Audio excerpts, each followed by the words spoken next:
So hello everyone. It's good to do something live. I'm a little out of practice in doing live things, like I've done all my social behaviors. And I don't know if I'm going to stand behind this podium. It's sort of college, so I'm going to come up here to the side. How many of you, just so I know who I'm speaking to, how many of you are familiar with Nutritious Movement or any one of the books up here? All right, and then so some people are totally brand new. Who was brand new? Totally brand new. Okay, all right. So I will do a quick introduction then. So as you've already heard my bio, I'm a biomechanist. What's a biomechanist? It's someone who studies the Newtonian physics applied to biological or living systems. I focus on movement. I focus on human movement. But really, when I say that, most people will hear like exercise, and I really mean down to the cellular level. Like, how does our mechanical environment that we're in all the time, because you're always in a mechanical environment, how does that go on to affect your physical experience? We'll say it in the largest umbrella. Most people, my first big book, I would say, was Move Your DNA, and that delineated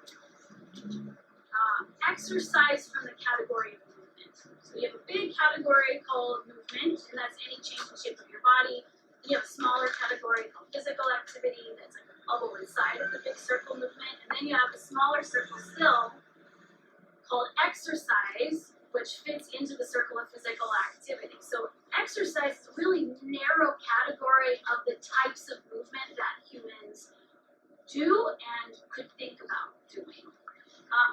We're a very sedentary culture.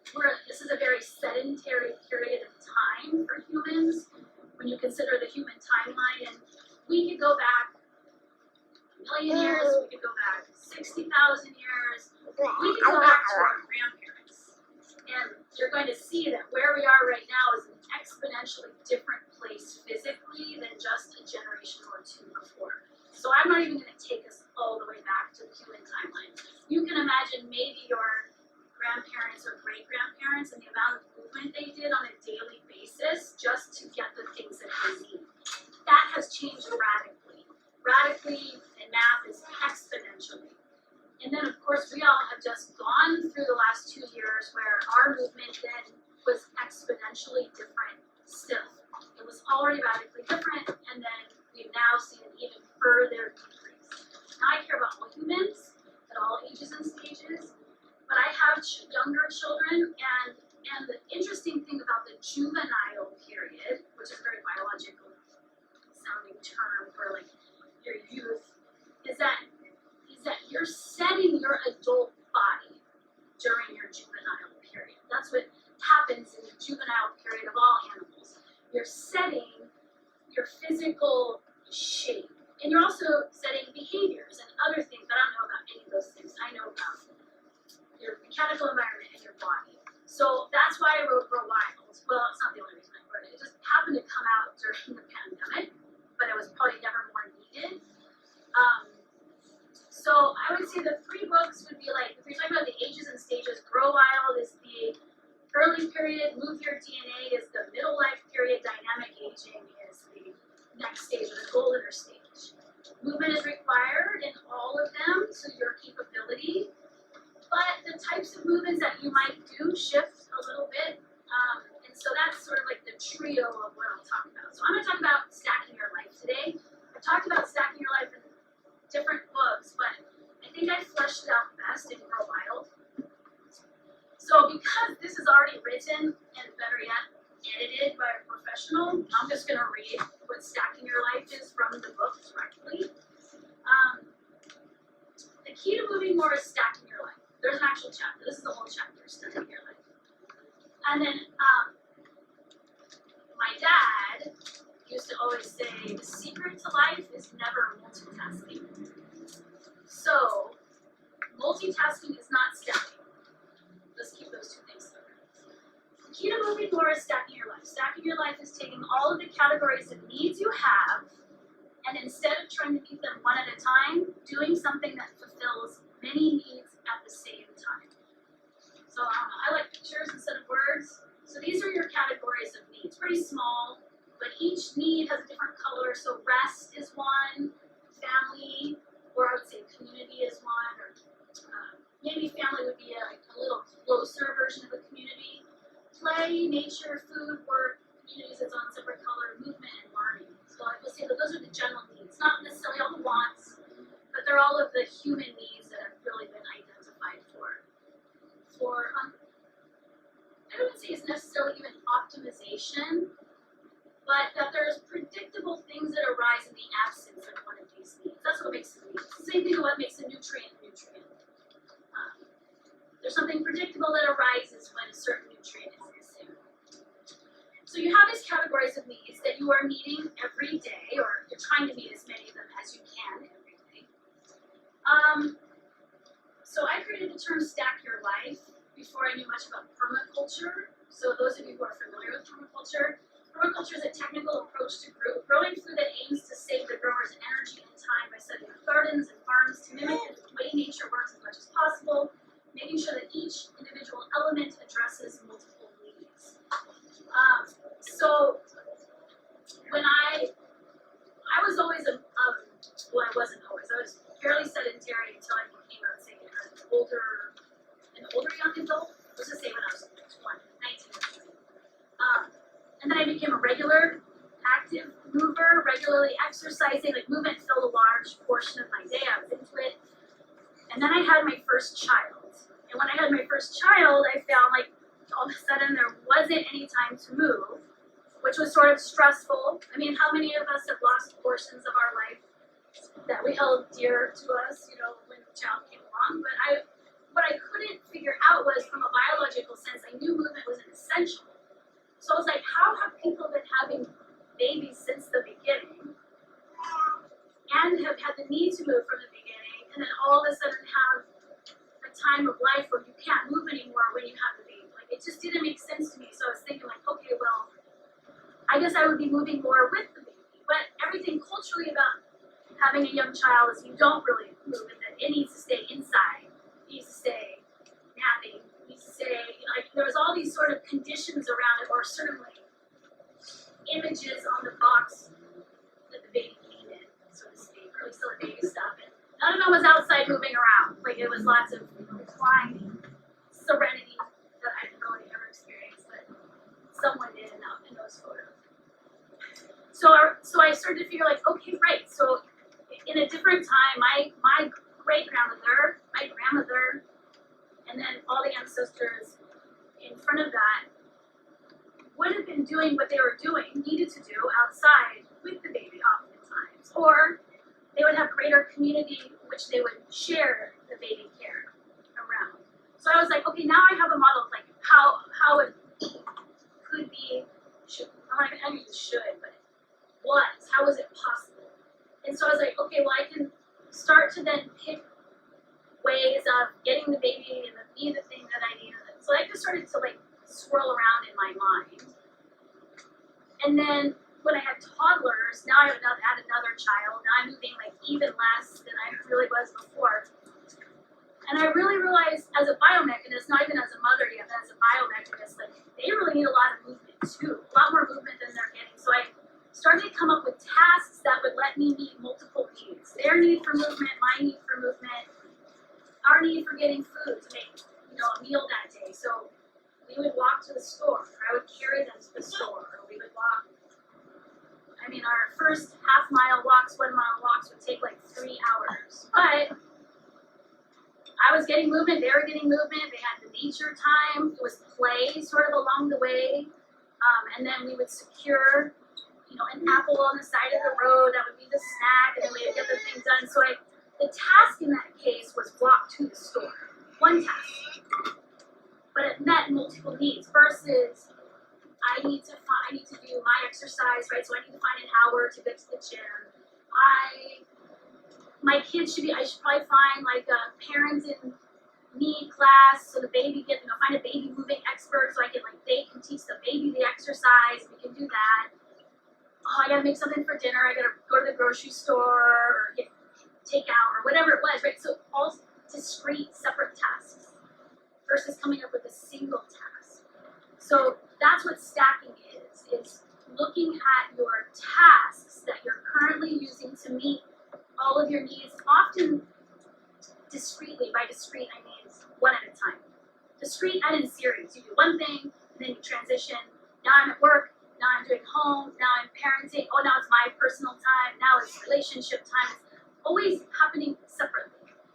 And that adds so much more time to your day when you approach it that way, because where the needs used to be met was usually in a group, usually in community, usually outside, or some elements of being more grounded in interacting with nature, for the things that you needed. A lot of it's centered around food.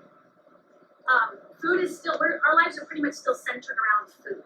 Like whether you like it or not, it's just how we organize everything. So once I started thinking about that original, we'll say, stack, then I was working on how to get back to the stack, essentially. So that's what stacking your life is.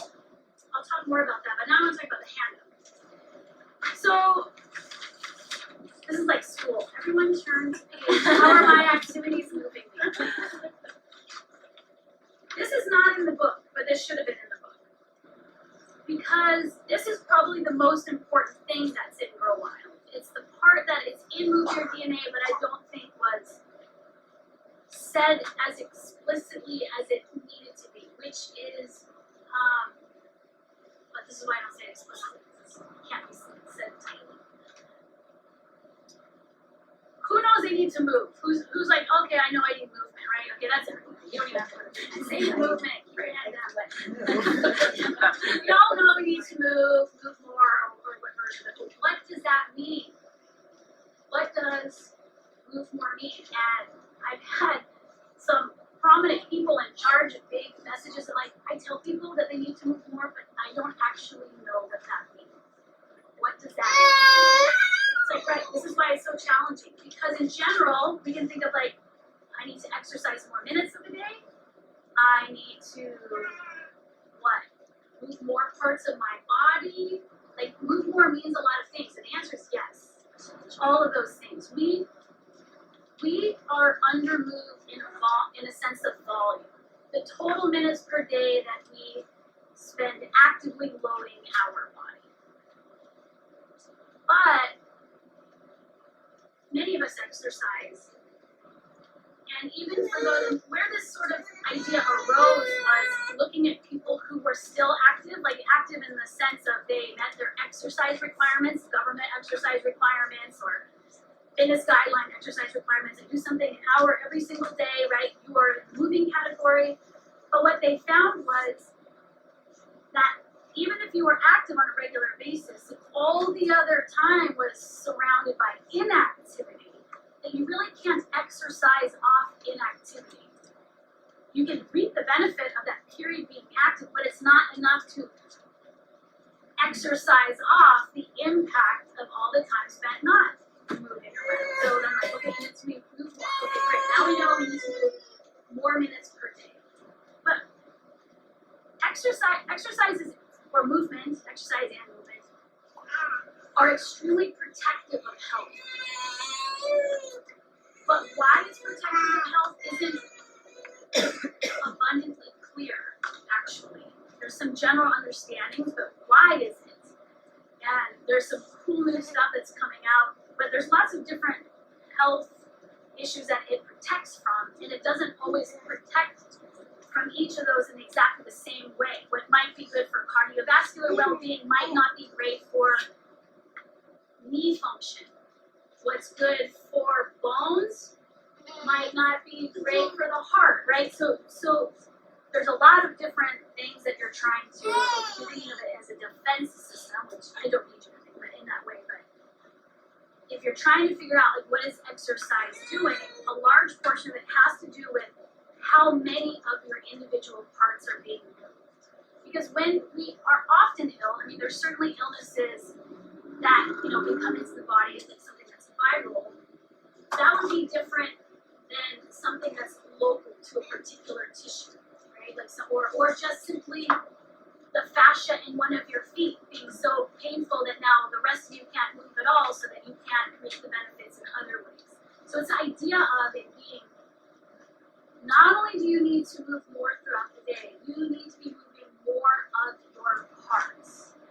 Now, when I say parts, most people will think joints, make sure my knees and my hips and my ankles and my shoulders and all those parts are moving, but the part model can also go for your eyeballs. It also goes for your lung tissue. It goes for your heart tissue. Like, we have joints that need to be taken through their ranges of motion. We need tissues to be taken through their ranges of motion. So people will always ask me, like, what about rebounding? Is rebounding good? You know, or what about Zumba? Zumba good? You know, like, so it was really hard to answer to that question because it's like, good for what? Like, what are you trying to do? And then I always think of movement as a category of nutrients that you need. So how do you tell what your movement diet looks like? And that's where this comes in. This is your activity tracker. So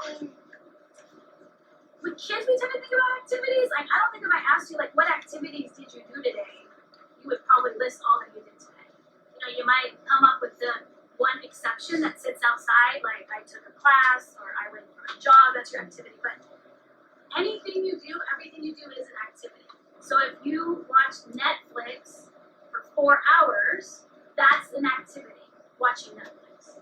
So if you wrote down, let's say you did this for a day or you do it by week, what are you spending your day doing? Those are your activities. The time you get up, it's the time you go to bed. Those are your activities. And then this was meant for kids, but the language is sort of oriented in that way, but you can just make it for yourselves. It doesn't need to be for children. How are your activities nourishing you physically is the question. So you fill out your box. You put the activity. What's one thing you did today? Throw out an activity. You mow the lawn. That's great. So did you do it with other people? No. Okay, so then you're like, so it wasn't a community oriented. I would say it's fairly structured. So the structured and unstructured comes from the concept that we really do need a certain amount of play in our lives, some sort of creative outlet. We can get creative. We can get our creativity out in many ways, but a lot of those ways tend to be sedentary now, especially when we're adults.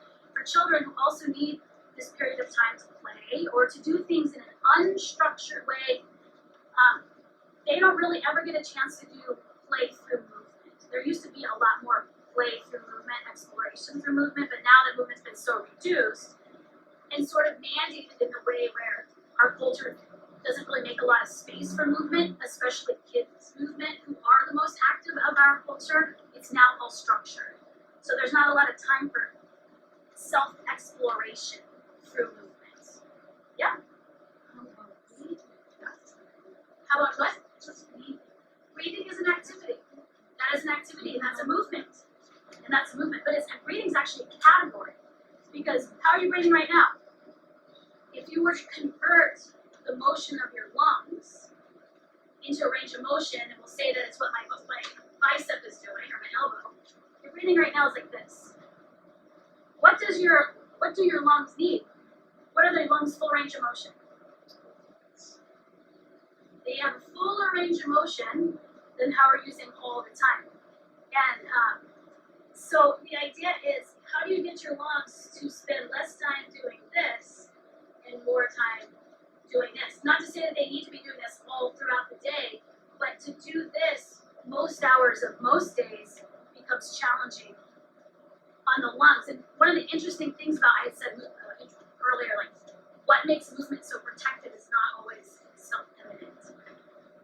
One of the new things that just came out in mechanical research is that what makes the lungs more resistant to viruses is how much they are moved. Like, it's the actual physical distortion of the lungs. It's not this general idea of just being fitter in general. It's the fact that the mechanical distension of the lung tissue is triggering things that are then able to lock in things that come in. So yes, breathing is super important, but breathing is a category. We always want to breathe continuously. Now we're in philosophical, so like, do you have to breathe or are you just breathing? But yes. But this idea that there's a range of motion, the same way that our hips are also exposed to a very narrow range of motion, and that creates problems. Having your lungs only moving this range of motion, and thus your heart also only moving this range of motion, means that they're stiff, so to speak. They have stiff lungs, stiff hearts. You know, we're trying to take them out into bigger things, but they might need that motion better distributed throughout the day versus only for one period. Certainly that 1 hour or, you know, whatever period of time is important and necessary and valuable, but we might want to have it distributed, increase the volume and change the distribution, so we're not just sedentary with a spike of movement and then sedentary again. A little bit more vigorous that way. What's that? What do I think of Tai Chi? I miss it the most. Okay, well then you feel Tai Chi, like put that on here. What's Tai Chi? It could be with other people, it's structured, it could be indoors or it could be outside. Yeah. So the idea is, so like when you ask, when you're thinking about what about this movement, is this movement good? Yes, they're all good. The idea is, how's your movement diet? Not so much is this food nutritious or not. What's your movement diet like? Because the need for movement is fairly the need for types of movement is fairly even across people. You know, setting aside, I mean, if you have disabilities still, you eliminate the things that you can't do and stick with the rest of what your diet is. But you have to figure out which foods are you missing, which nutrients are you missing. So if you fill this in, this will show you, if you put in all of your activities and find that nothing uses your grip, that there's no grip strength in anything that you do, you have found the movement food that you've been missing. If you found that everything that you do, even if you cycle 3 hours a day, like you're very fit and active, but you also sit every day and like nothing uses hip extension or nothing is weight bearing, then that's the food that you're missing. Because just like nutrients, there are no like foods that are, are foods good for you? Sort of depending on how you evaluate it, but it's much more about what's your diet. What are the holes? And because you can have too much of a good thing, right? It's a little bit of a stereotype, but you can't make a diet on a single food. What food can you only eat and not experience a nutritional deficit in some other way? So movement is the same way, it works in the same way. So you're just always thinking about, like, what's my movement diet? You can think about it in terms of a week, you can also think about it in terms of a day. Sometimes you didn't eat at all that day, in which case, whatever movement you want to do is going to work for you. But if you are unsure which movement to pick, then you can also look at what are the health issues that you're having, try to figure out which movement would be the best use of your time, your limited time, if that's your approach. Because we're all just coming at it with like, I will give this many minutes. And so anyway, so that's the idea of movement as nutrition. Now, we tend to think in terms of exercise. So we're often thinking about like, what's the exercise that I could be like, reality check, I have 45 minutes to balance a movement diet. Like that's why we give things in terms of minutes and in terms of modes of exercise. We treat it like a nutritional supplement. You're not getting it in your diet, so you just pick it and just take it. So that's why stacking your life is so important. See, I came back around to stack your life. Because another thing that's emerging, I mean, when the reality of people who exercise not reaping tremendous health benefits relative to people who didn't exercise at all because their periods of being sedentary were almost identical. Now people are starting to be like, okay, well, why? What does this mean? And then that's when other movements. So, I don't know, the exercise is very, has a really specific definition. You've chosen a mode, you've picked out the thing you're going to do, you know for how long you're going to do it, minutes, distance, like I'm going to do this for 3 miles, 10 miles, I'm going to do this for 40 minutes, it's a class, it's contained, it's a dose, if you will. And you're doing it to make yourself physically better, that's what exercise is by definition. But if you walked here to get to this talk, you were using active transportation. right? Like, it was not meeting your need for physical health, at least in isolation. You got somewhere. You did something else besides exercise and still reap the physical benefit. The understanding that we need to be thinking along those lines for increasing our movement, because our society is only getting more and more sedentary. And that's, I feel like it's not necessarily choices that we're consciously making, like, oh, I know I need to move more, but I hate moving more. I think it might be some of that sometimes, but I think it has a lot more to do with biologically, the reason that you move is because you need something. Like, that's how your machine works. With acknowledgement that you are not a machine. But that the model of the human as a machine is how we have come to where we are as far as understanding so many things. So allow yourself to hold that. Like, you have some similarities in how machines operate. You don't have as easily things within your machinery that has you choose more movement. So the more choices that are made for making things easier to bring to you, like, anyone know this movement? Like, this is a really common movement, but is it, how long has, what portion of your life has that movement been around? For me, it's been around. I'm 46. I first met this 9 years ago. It seems like it's my entire life. I can't imagine a life without this. How would anything work? How could I meet a friend for dinner? How could I stay in connection with other people that I love, right? Like, so much has been reduced to this without really realizing it. So the more systems that are dependent on that, you just naturally get rid of all of your precursors to movement that would naturally get you moving. So, I kind of want to go off on this other thing for a second. I'm going to, because I think it's helpful. It's about snack lunch, so I'm on brand. I'm on topic. I just listened to this podcast called Hidden Brain. Have you ever heard of it? I've never heard of it before, but I just happened to hear it. And the topic was someone studying this human phenomenon where to solve problems, humans only want to add. They can almost never come up with solutions of subtracting to solve the problem or get more. And the way that he explained it was like, they're building a bridge out of 2 flow blocks, and the bridge heights were different. His inclination was to add a brick. His son's inclination was to remove one to get the bridge to balance. And he was an engineer and architect. He's like, I would have never come up with removing one bit of the side. And so he tested it scientifically, where he gave that same problem to all the engineers, and everyone wanted to add. Like, the idea of subtracting to balance just didn't occur to him. And then the next example they used was children's bicycles. For years, decades, trying to make kids' bikes a thing has been a thing. And it's always been, bigger, wider tires, the contraption where it connects to the grown-up bike, all this equipment. And finally, someone removed the pedals to make a Strider bike. It's taken away less. And then it turned out you got more. You got earlier riders, better balance overall, less struggle. Do you guys know what Strider bikes are? So Strider bikes are pedalless bikes, and then it was an improved thing. But he's studying the phenomenon of we just won't remove. And so I try to redefine, like minimal shoes, reducing how much furniture that you have in your house, trying to redefine what we call minimalism.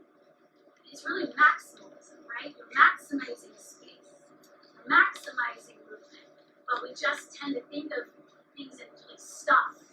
We're sort of stuff, volume oriented. And I think that tendency, I just heard this today on the way over here. So I was like, oh, this is what I'm talking about with stacking your life. Like, we understand now some of the problems that we're up against, right? We don't have enough time, quality time. We'll just say with the people we love, whether it's friends or family or children. We don't get enough time outside. We don't get enough movement time. We have a hard time getting good quality food, rest, all of our needs. And so we keep looking for the thing to buy that will just solve that problem, and then it just keeps taking us farther and farther away. So So subtracting is sort of what I'm talking about here. You're getting rid of things that you're doing to find one thing to concentrate on, to be engaged with, that ends up meeting multiple needs. And that's essentially what stacking is, right? To try to find slow is the word, like they'll say like, oh, this is slow, like slower version. And when we talk about slower stuff, yes, there is the element of speed, but I would say that there's also the element of work. And work is movement. So what some of the reasons that we tend to go towards the more convenient version is because we think it saves us what? Time. But if you still have a movement diet that you're not fulfilling, you haven't really saved any time. You're just going into debt, right? You're going into movement debt. So you haven't saved time because now you're struggling to fit in the movement category. And that is the one that keeps getting dropped. That everything else, we're sort of dropping movement as a society. It's now not in school, it's barely in schools. It wasn't really in schools to begin with. When I went to school, it was there. Like we had morning recess and afternoon recess and PE and lunch. I would say we probably spent 2 hours of a school day in movement zone. Now there are many schools that have no PE, that have very little recess, and the rationale for it is academically, or there's decline in so many of the systems. But movement is the one that like we can sacrifice that because they'll get it some other place, but they're not. Where are children supposed to move? Many rules of homes you can't, there's not, so if you get rid of like where kids are most of the time, which is let's say an educational container, that movement has gone down. The movement that you used to get walking to and from the educational container, that's gone.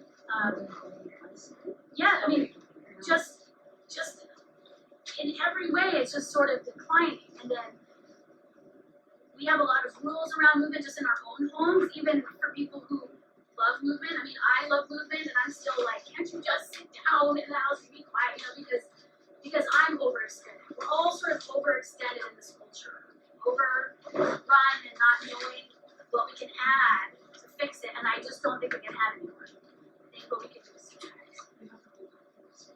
But is it going backwards? Yes, that's how it feels. It feels like primitive or step backwards, but yeah, I would argue that there's good systems there that solve multiple issues. That it's not, and we need a new word for we need a different word than going backwards. I mean, I agree with you, like, that's what it is. That's what it seems like. Refresh, revamp. Yeah. So anyway, that's a little bit on stacking. So I want to have plenty of time. I have no idea what time this person is. Yes. Rest and sleep. So there's an interesting. Mm-hmm.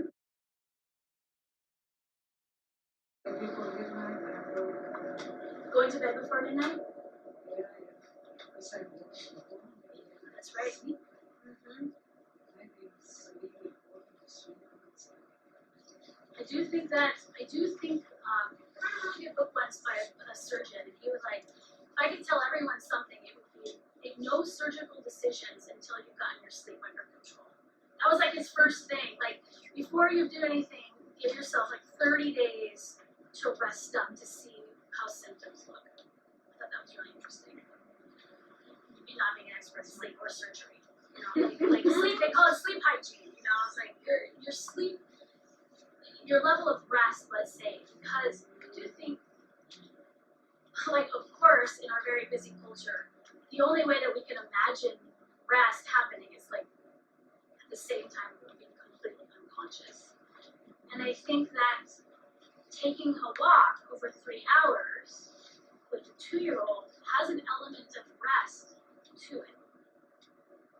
It's not rest in the sense of sleep. It's not the same quality, but it's like it's a relaxation of the mind a little bit. And I guess I think of it in terms of transition. So, well, for Yes, I mean, yes, I think if you're walking on a city road, maybe it's not that restful if you have little kids, but I guess, I mean, getting yourself into the slower, longer version that's meeting more needs saves up your brain space of having to transition between so many things. Like, I think that transitions is maybe an unappreciated source of fatigue. There's too many transitions in a day, and you know, the story is kids hate transitions, and I think they do, but I think I hate them also, but I'm resilient, and my strategy is just take some of my energy to deal with managing the transitions. So fewer transitions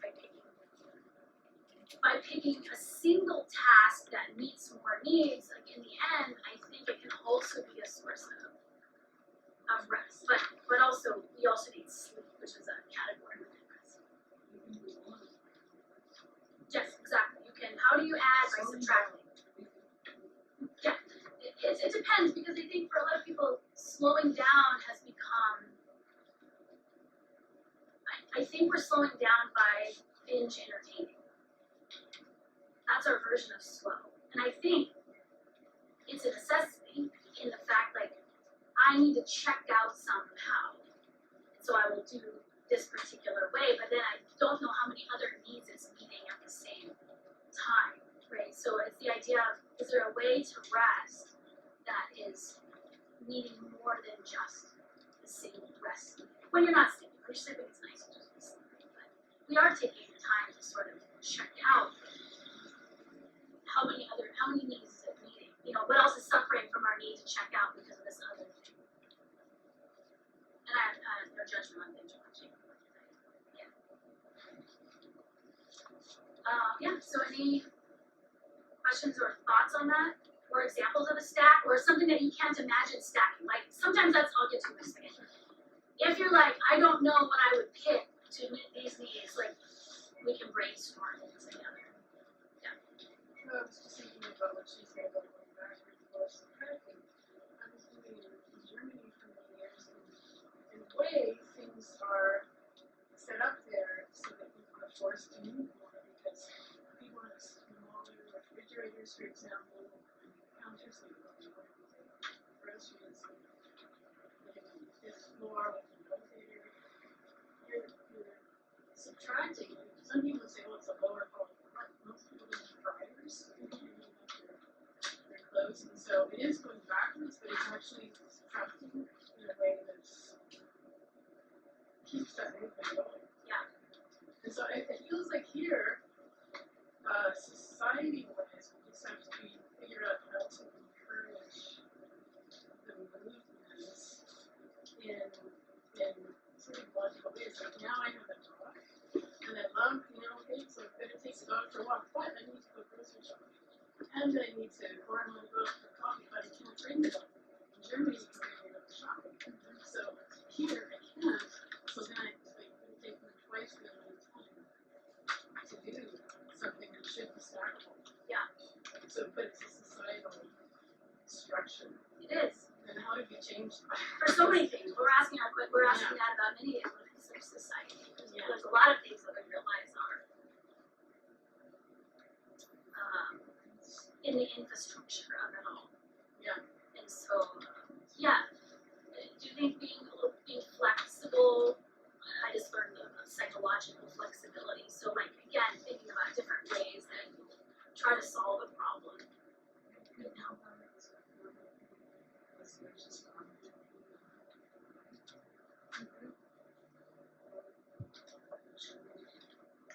Yeah, I mean, I think quality has a lot. I think of it as dense, nutrient dense. How nutrient dense is this choice? Yeah, but a lot of it doesn't feel like choice. And then I also typically play devil's advocate. I have a picture of my great grandmother who was. She came from Germany to California, where I was born, and she was a farmer. And I had a picture of her, and I thought that she was probably 64. And then I looked at the back, and she was 32.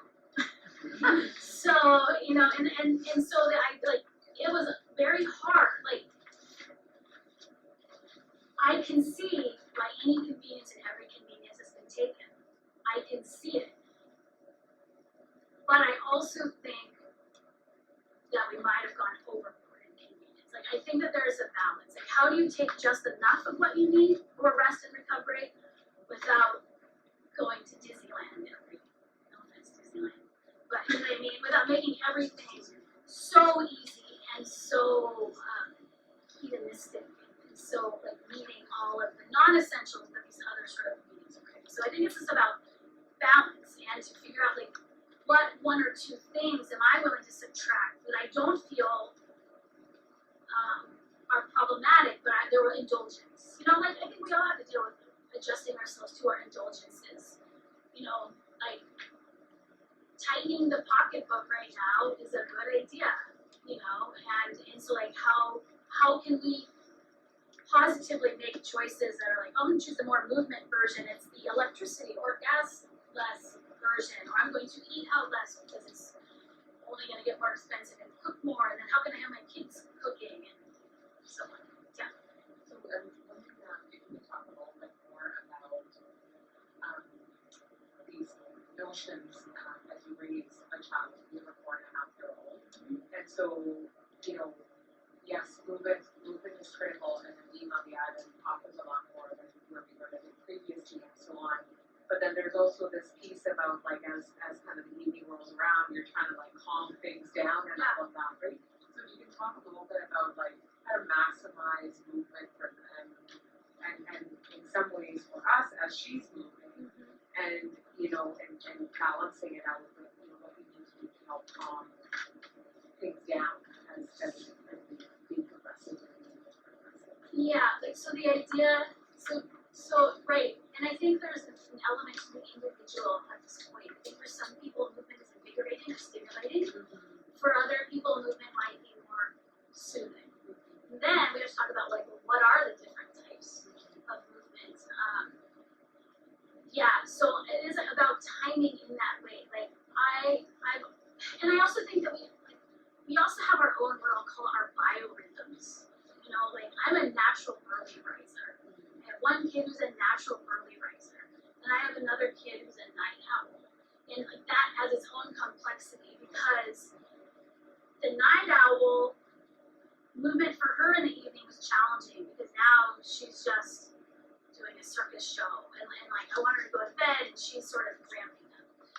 And then but for the other one, an evening walk is the right thing to get up to go to bed because so you just have to figure out like what are the rhythms of the child. You probably know one way or another.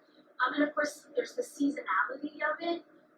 And then there's just like what does your family need? Like I have friends who maybe the parents are gone a large portion of the day, and the evening is the time for them to connect. So yes, going to bed and getting sleep is good, but maybe the evening time is the best time to connect as a family and move it over. Like the alarm is on. Leave the stage. Time's up.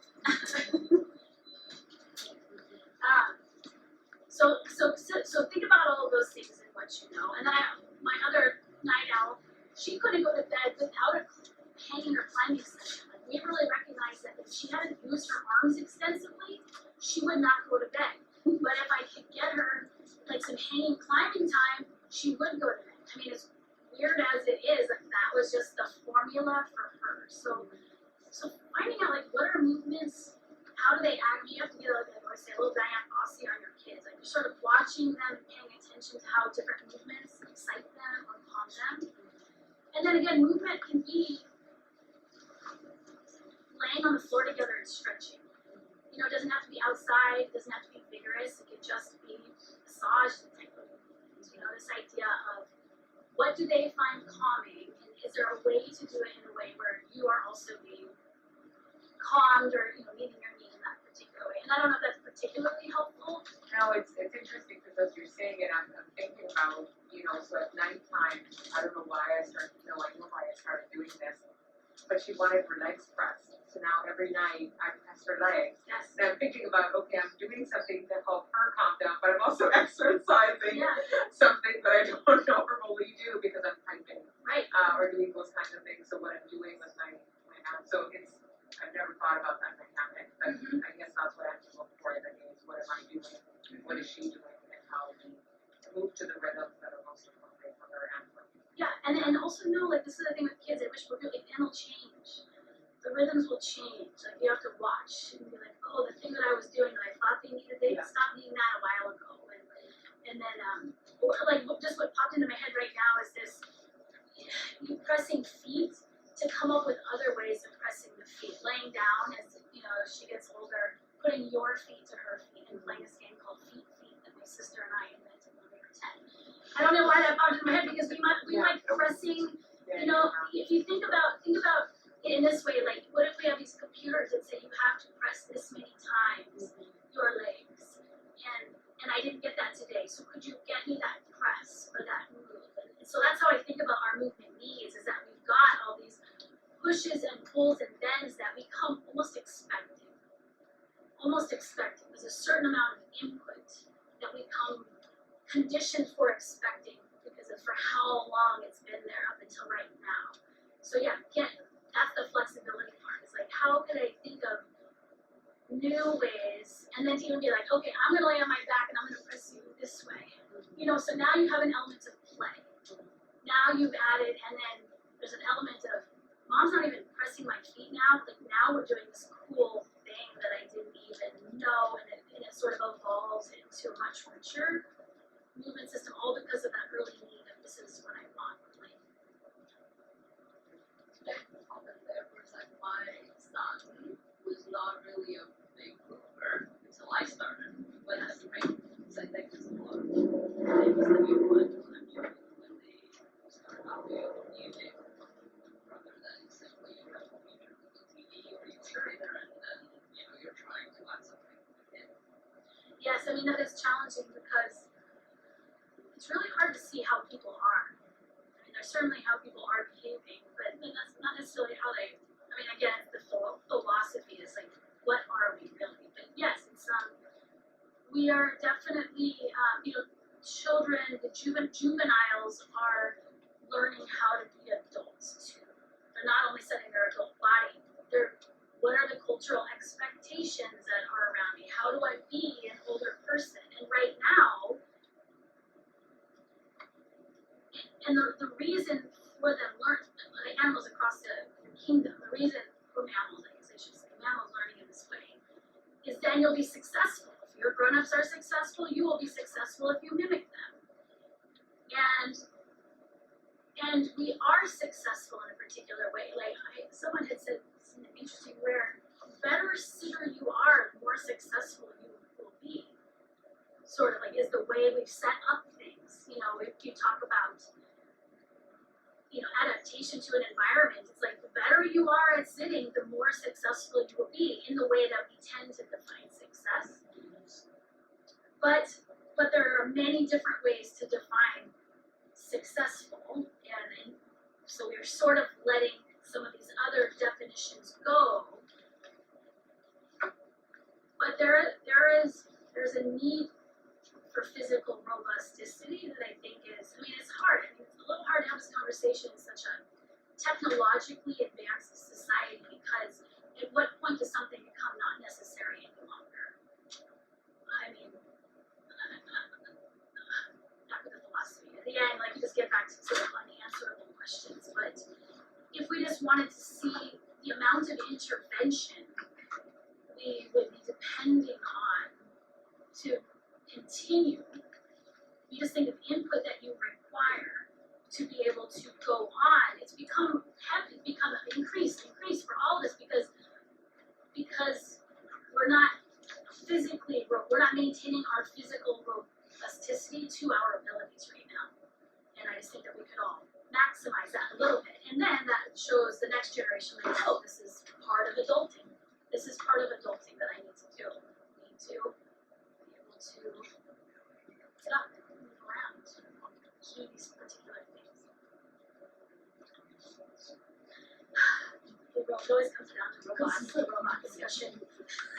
Have you read The Song for the Wild Built? It's a great sci-fi book. It's just great. Sorry, I love books and sci-fi. I was just thinking about little kids. I found, my daughter, it's very easy when she was young she wants to move all the time. Yeah. It's easy to child and what's not the rest Yeah. of teenagers, because did we talk about that in this book at all? Or what to do about teenagers? No, my favorite, this is my joke. My joke is, the only thing I know about teenagers from a biomechanical standpoint is they do best moving in groups of 3, 5, and 7 because they can't even.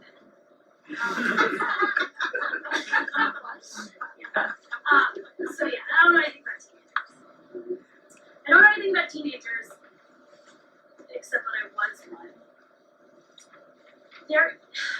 There becomes, I mean, so my kids, just for full disclosure, are 9.5 and 11, so more preteen. It was so much easier right up until age, say 7, when they form opinions. You know, they have preferences, which is what you want them to have, which is great. I just learned something that I talked about. I just did an interview with someone. I have a podcast called Move Your TNA, and I had someone, because I get this question a lot. What about teenagers? What about my partner or spouse that doesn't want to move more? Like, how do I get these people to move more? And she talked about psychological flexibility, and what she had said was really eye-opening, and I think it really applies to teenagers, which is your teenagers, or let's just say the others in your life that you'd like to move more with, are probably giving you opportunities, asking you to move with them in the ways that they would like. But we don't see those ways. Or like, we don't see those as opportunities. And so it was really sort of an aha moment for me, and an example of it in my own life. I did it the day after I didn't talk with her. And so I picked my kids up from school, and their school time is my work time, you know, so I'm always like, this is a great time to move, you know, it's a great time to do a thing. And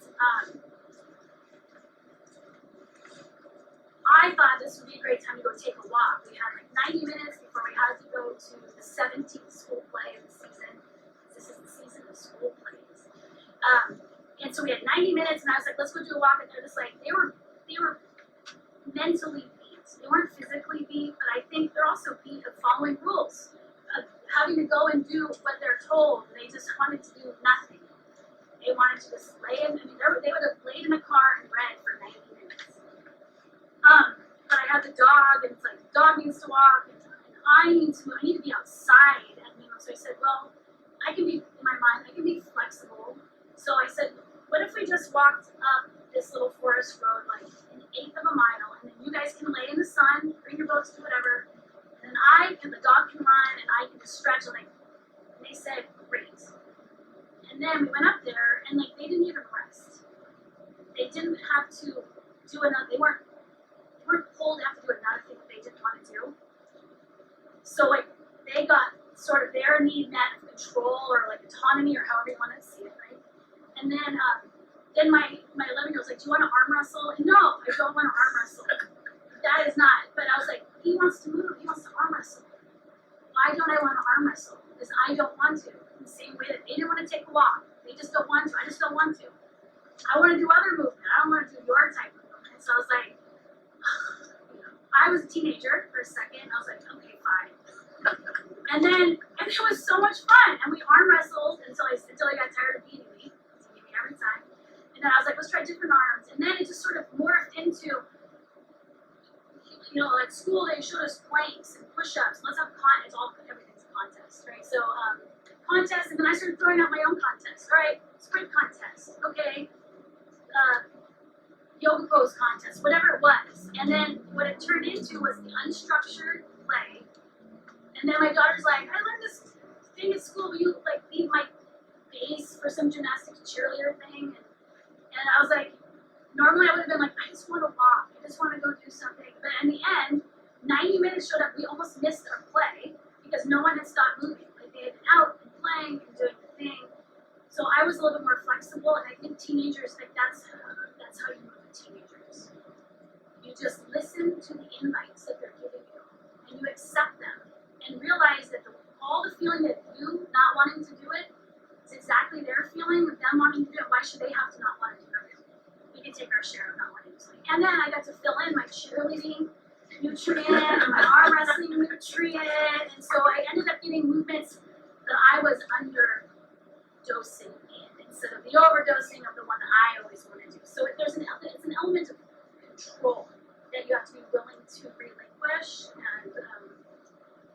So again, this stuff for kids, it's just any others, you know, like maybe your partner doesn't want to exercise as much as you do, but they're like, oh, I really want to go to this, like, can we walk, you know, let's walk to the thing, you know what I mean? You look for those spaces, and then what happens is, as she was explaining, is when you meet other people's needs in that way, then they're more interested in meeting your needs in this way. It's the same stuff.